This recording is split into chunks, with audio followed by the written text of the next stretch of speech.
Hi YouTube. So I'm going to make a small video series about vehicles that I regret selling in my 20-year or so time of ownership. I have already done the other two. This series started because I just recently sold my 2013 Jeep Wrangler that I loved and adored, and people, friends, family all over asked me why in the world would I sell it.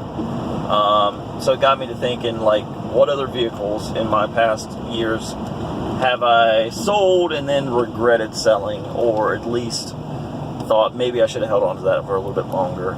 And so the other two videos are posted up. Go check those out. But the the subject of this video is the number one, hands down, vehicle I shouldn't have sold. I regret selling. The other two, sure, I'd like to have them, but this is like, I kick myself all the time for selling this vehicle.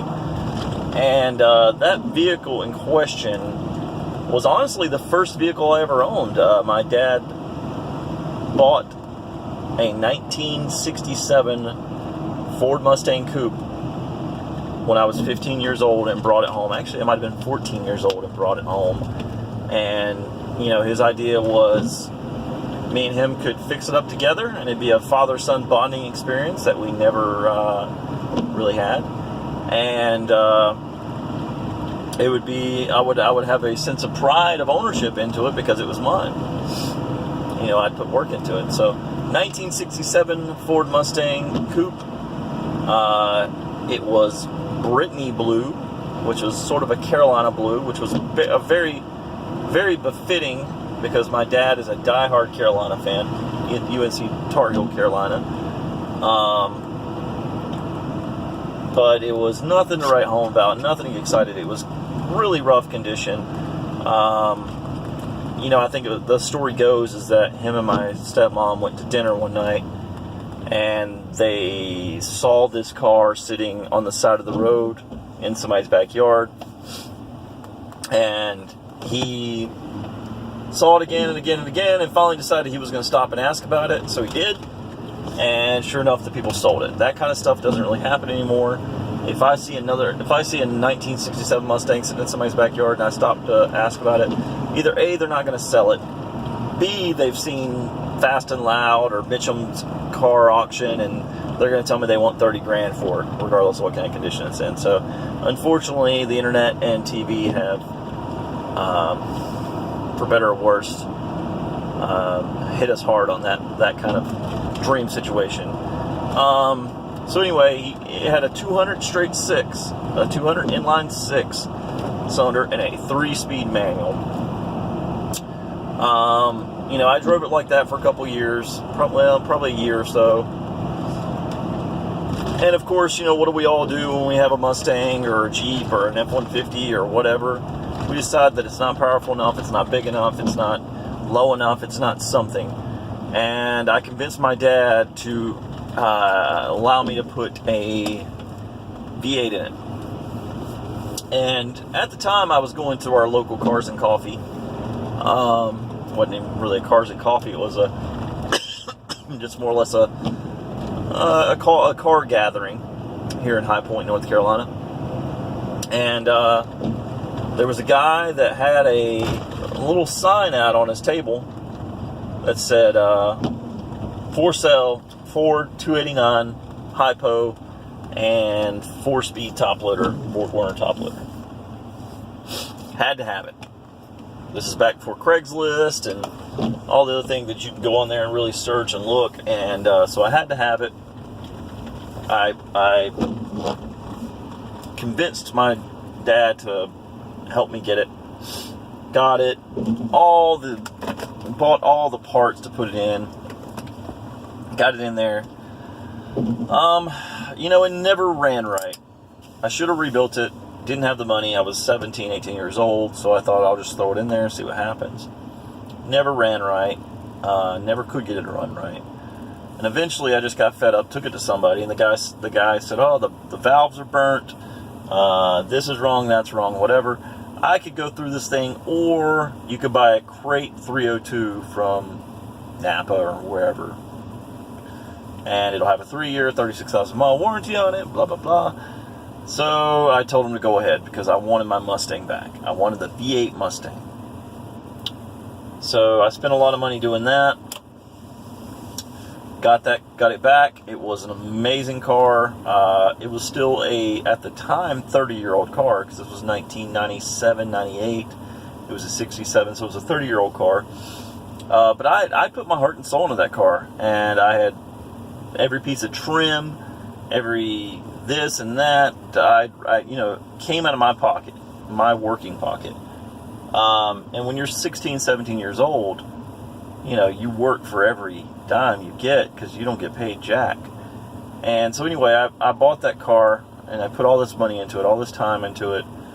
Blood, sweat, and tears. Many nights laying out there into the garage after school, after work, laying in the garage, laying underneath it, fixing this, bolting this on, whatever.